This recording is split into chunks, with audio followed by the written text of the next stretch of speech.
Hey guys, how are we doing today? How's everyone's week been? I'm just checking in with you guys.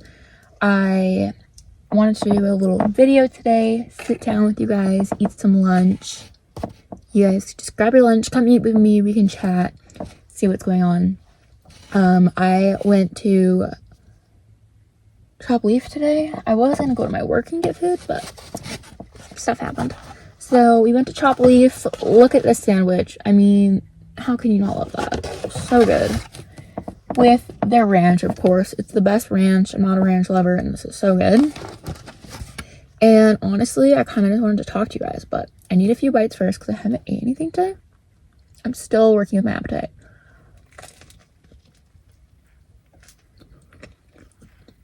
I mean, that's really good.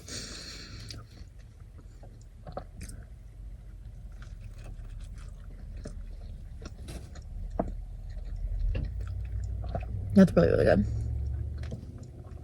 It's crazy how much I've lost my appetite.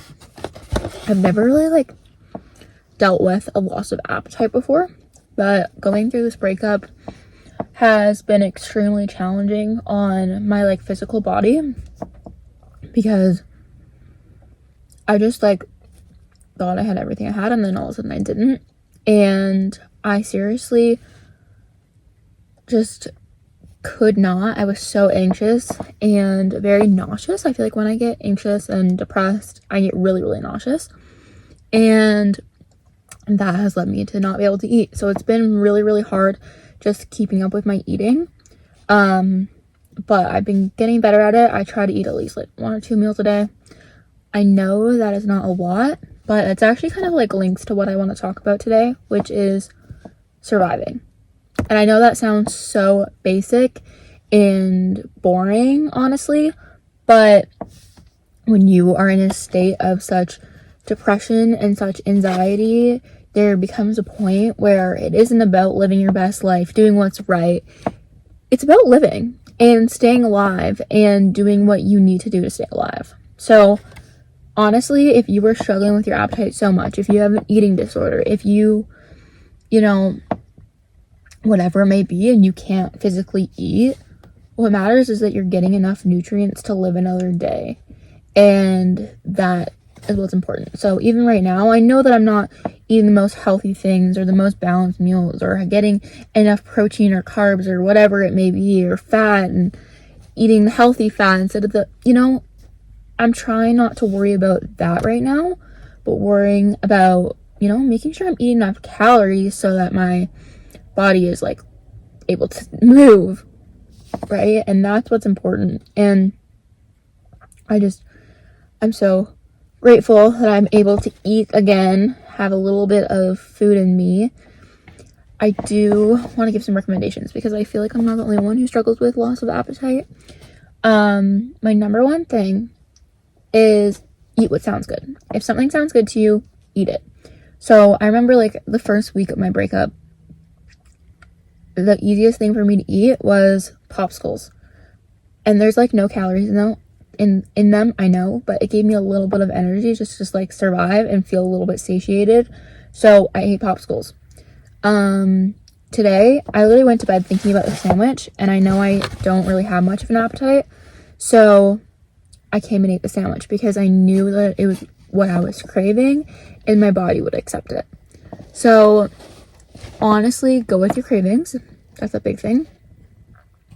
If you aren't craving anything, the biggest thing I'd say is start really little. Start with little things. I found that eating half a banana really helped.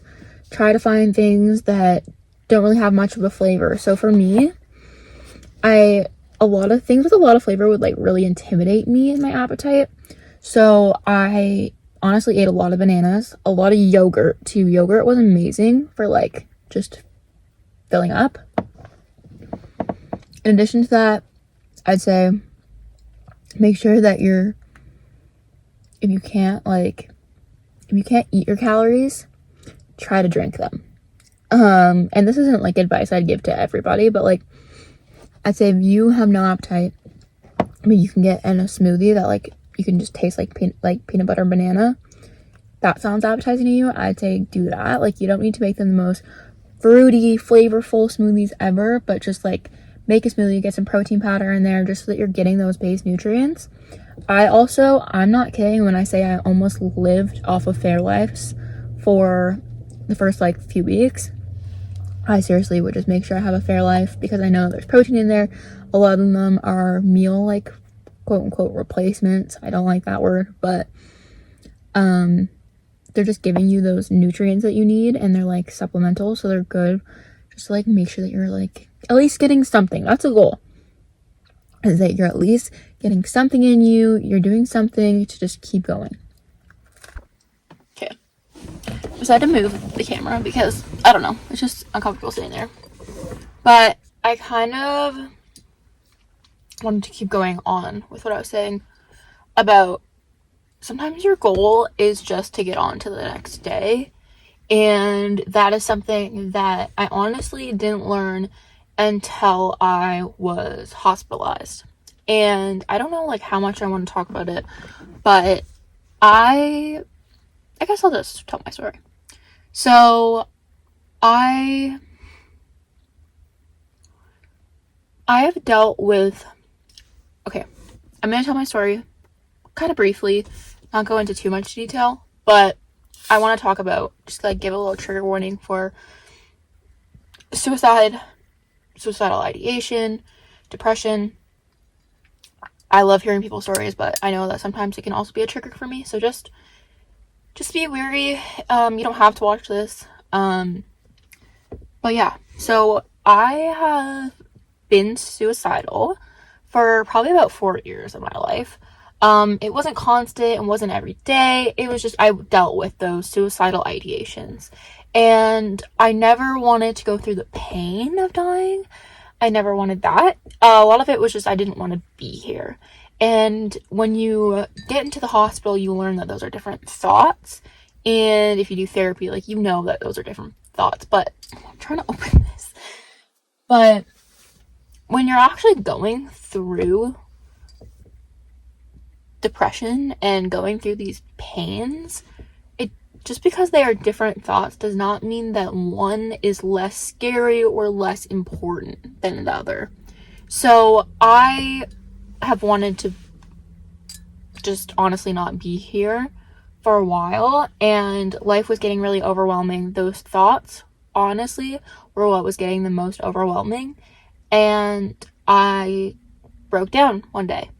And I am very, very fortunate that the people I was surrounded by could tell I was off, asked me what's wrong, and I told them I just don't think I could do it anymore. And I have told people that before, yet I was never really taken seriously because I had a good support system at home. I was supported by people, and it just happened to be that my parents were out of town, and the people I was with were really concerned about me. So they took me to the hospital, and that is the first time that I ever seriously got help for my suicidal ideations. I always got help for my anxiety or my depression, but I never openly talked about suicide. And to actually talk about that with someone is really, really scary, because immediately they realize that it's a big deal and they want to get you to get help. And I didn't want help. I didn't want to get better because I wanted it to be all over. I wanted to die. And it's really scary getting help. Now, I did not get help right away. I was actually sent home that day. I've actually never been admitted. But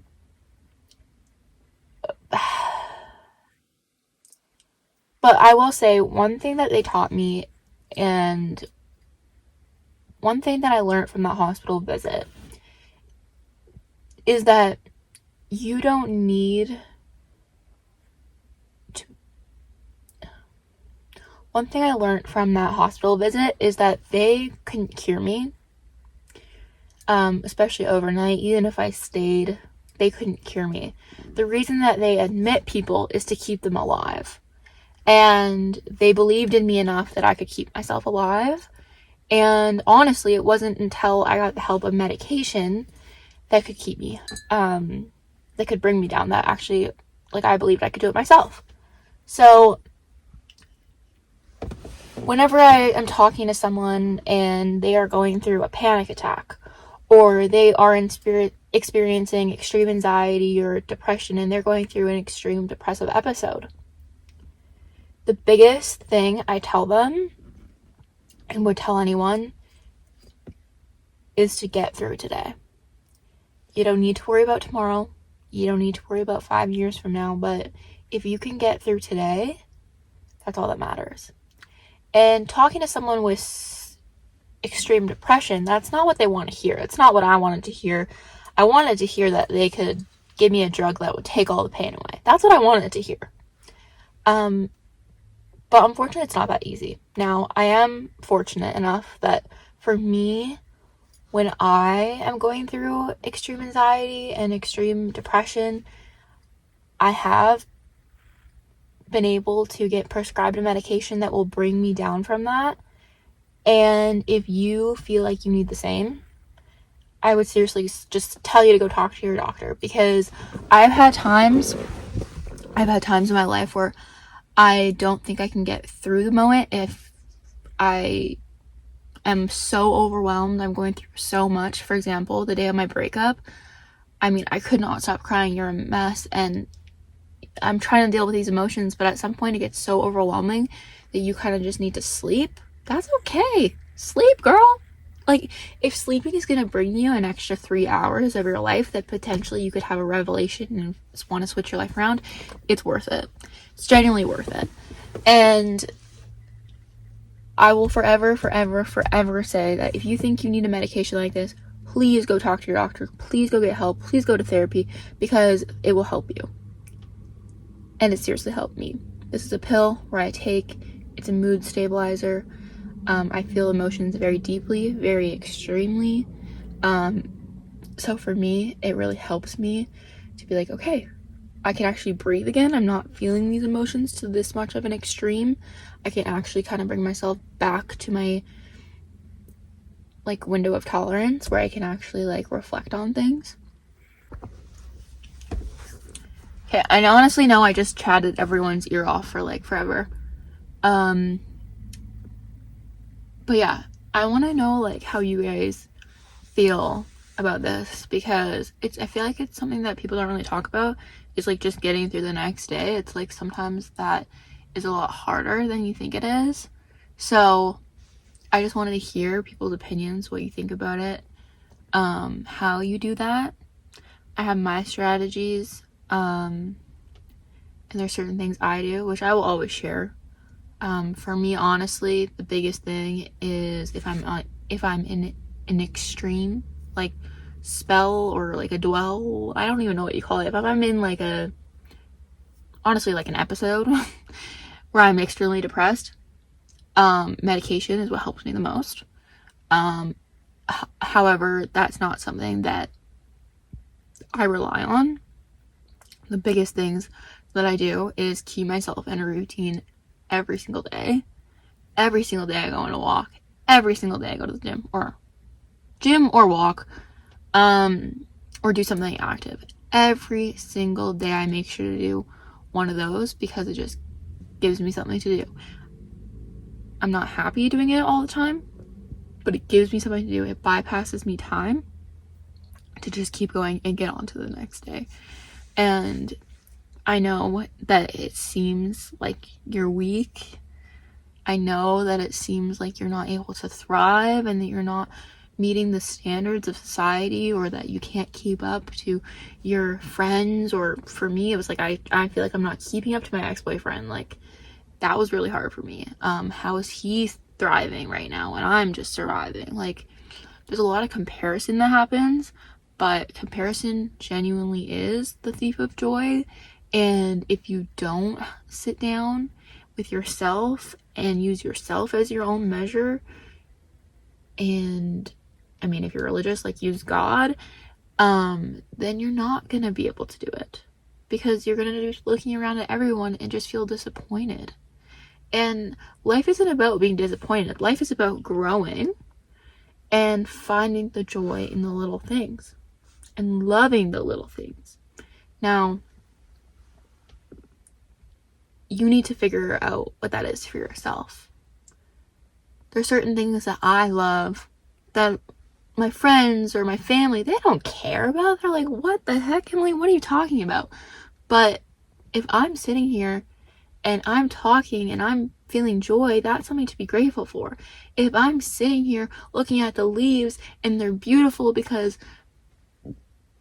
the seasons are beautiful, that's something to be grateful for. If I can have a coffee that brings me a little bit of joy, that is something to be grateful for. If I'm having a good sleep and I feel warm in my blankets, that is something to be grateful for. If I'm able to get an extra 5 minutes sleep because I don't have, my class got pushed, that is something to be grateful for. If I have a friend that checks in on me, that is something to be grateful for. If I'm able to actually drink my kombucha and eat my food, that is all something to be grateful for. And I think a lot of the time when people ask you like, oh, what are you grateful for? You think you need to say something revolutionary, but you don't. You don't need to say something revolutionary. If I'm grateful that I get to wear a warm sweater today, just because I felt like it, that's something to be grateful for. Like,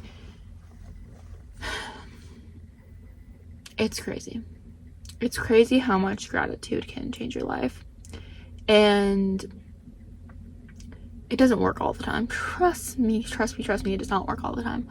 But it works just an ounce.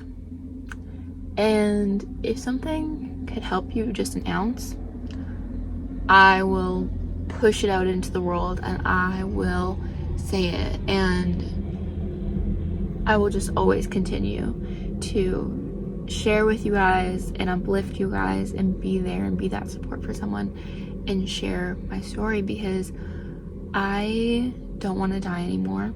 I don't want you guys to feel like you're dying. I don't want you to crave that feeling, because I have been there and I felt that, and it's the worst pain I've ever been through in my life.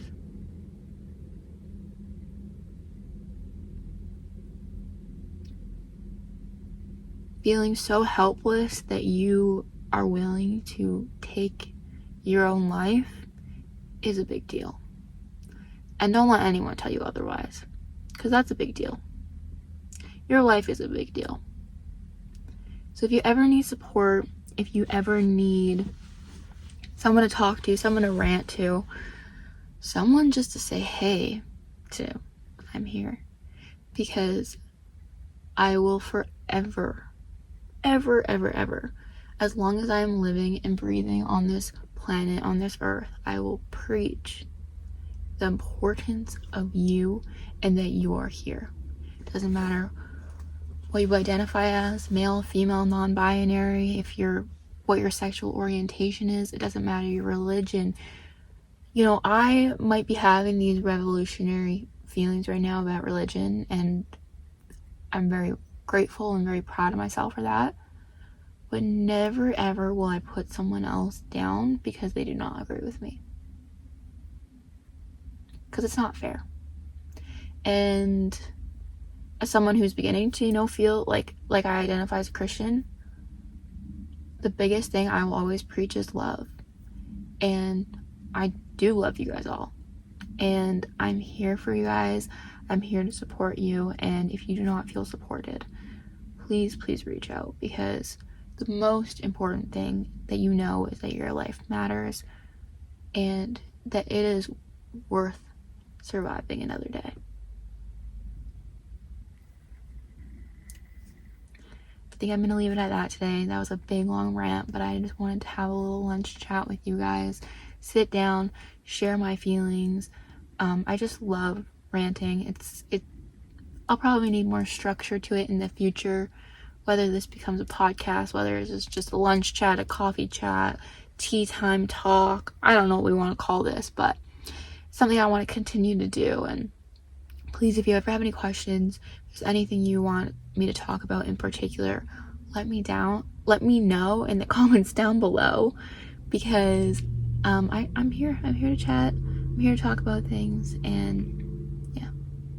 I'll see you guys in the next one. Thank you so much for watching. Make sure to like, subscribe, keep updated with me on all my socials, because this is what I want to do with my life, and if you help me with that, that really means a lot. Thank you so much.